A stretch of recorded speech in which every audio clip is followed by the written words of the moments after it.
سامعین کرام السلام علیکم ورحمۃ اللہ وبرکاتہ۔ بسم اللہ الرحمن الرحیم۔ آج ہم اس موضوع پہ گفتگو کریں گے کہ اہل بیت علیہ السلام کی فضیلت امام سجاد علیہ السلام کی زبانی کیا ہے۔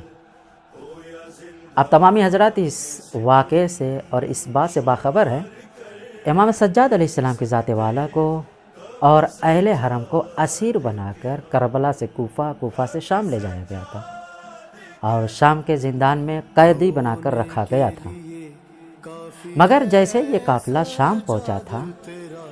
تو یزید نے دربار کو سجایا تھا۔ سجانے کے بعد اہل بیت علیہ السلام کو دربار میں پیش کیا تھا اور اسی وقت اس نے اپنے خطیب سے یہ کہہ دیا تھا کہ تم معاویہ کی زیادہ سے زیادہ تعریف کرو اور نعوذ باللہ علی بن ابی طالب علیہ السلام کی شان میں گستاخی کرو۔ بہرحال خطیب نے اپنی تقریر کو جاری و ساری کیا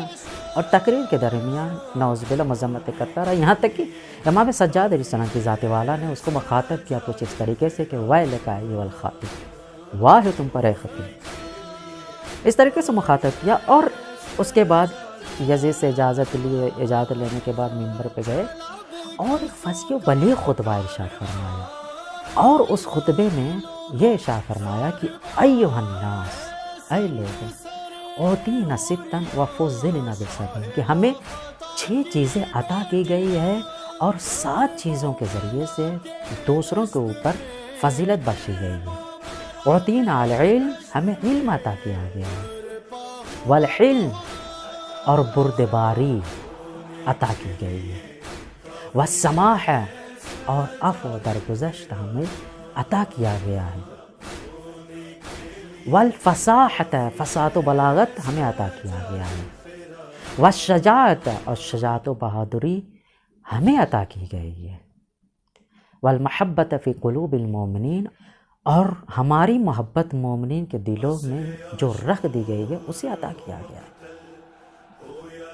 اور اس کے بعد خطبے کو آگے بڑھاتے ہوئے ارشاد فرمایا وَفُضِّلْنَا بِأَنَّ النَّبِيَّ الْمُخْتَارَ مُحَمَّدًا صلی اللہ علیہ وآلہ وسلم، اور جو 7 چیزوں کے ذریعے سے دوسروں کے اوپر فضیلت بخشی گئی تھی، اس میں سے سب سے پہلا یہ ہے کہ ہمارے اور آپ کے آخری نبی حضرت محمد مصطفیٰ صلی اللہ علیہ وسلم ہم میں سے ہے، یعنی رسول خدا صلی اللہ علیہ وسلم کی ذات والا اہل بیت علیہ السلام میں سے۔ وَمِنَّا الصدیق، اور امیر المومنین علی بن ابی طالب علیہ السلام کی ذات والا ہم میں سے ہے۔ وَمِنَّا الطیار،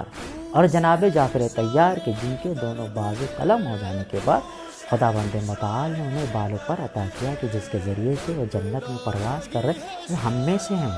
وَمِنَّا اسد اللہ و اسد رسول، اور شیر خدا اور شیر رسول خدا صلی اللہ علیہ وآلہ وسلم یعنی جناب حمزہ ہم میں سے ہیں۔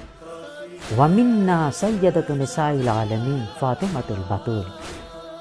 سلام اللہ علیہ، اور جناب فاطمہ زہرا صدیقہ طاہرہ بنت الرسول ہم میں سے ہیں۔ وَمِنَّا سِتَّ هَذِهِ الْأُمَّةِ سید شباب اہل الجنہ، اور اس امت کے سبتین یعنی امام حسن اور امام حسین جو جنت کے جوانوں کے سردار ہیں، وہ ہم میں سے ہے۔ اس کلام کو جیسے ہی مولا امام سجاد علیہ السلام کی ذات والا نے پیش کیا تھا تو نہ یزید نے اعتراض کیا اس بھرے مجمع میں، نہ کسی اور نے اعتراض کیا، سب کے اوپر سکوت طاری تھا۔ بلکہ جو اس بات سے بے خبر تھے یہ قیدی کون ہے، جو نہیں پہچان رہے تھے، جب پہچان گئے تو ان کے درمیان کانا پھوسی ہونے لگی اور کچھ لوگوں نے مخالفت بھی کیا، اور ان لوگوں نے سکوت اختیار کر کر اس بات پر مہر لگا دی، اور خود وقت کا خلیفہ یزید نے اس بات کو ثابت کر دیا کہ ہاں ہم میں سے نہ رسول خدا صلی اللہ علیہ وسلم ہے، نہ امیر المومنین ہے، نہ جناب فاطمہ زہرا سلام اللہ کی ذات والا ہے، نہ جناب حمزہ ہم میں سے ہیں، اور نہیں شیر خدا شیر رسول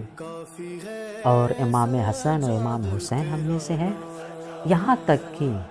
وہ اس بات پر بھی مہر لگا دیا کہ نہ علم، نہ بردباری، نہ عفو درگزشت، نہ فصاحت و بلاغت، نہ شجاعت، نہ مومنین کے قلوب میں محبت کچھ بھی ان کے پاس نہیں ہے اور ان میں سے نہیں ہے. اور اگر یہ تمام چیزیں کسی اور کے پاس ہے تو صرف اور صرف اہل بیت علیہ السلام کی ذات والا کے پاس ہے. لہٰذا ہمیں خداوند متعال سے یہ دعا کرتے رہنا چاہیے کہ خداوند متعال تم نے جو محبت اہل بیت علیہ السلام ہمارے دلوں میں رکھا ہے اسے ہمیشہ باقی رکھ، اور ہم اس دار فانی سے کوشش کریں تو محبت اہل بیت علیہ السلام ہمارے دل میں ہو. وآخر دعوانا الحمدللہ رب العالمین.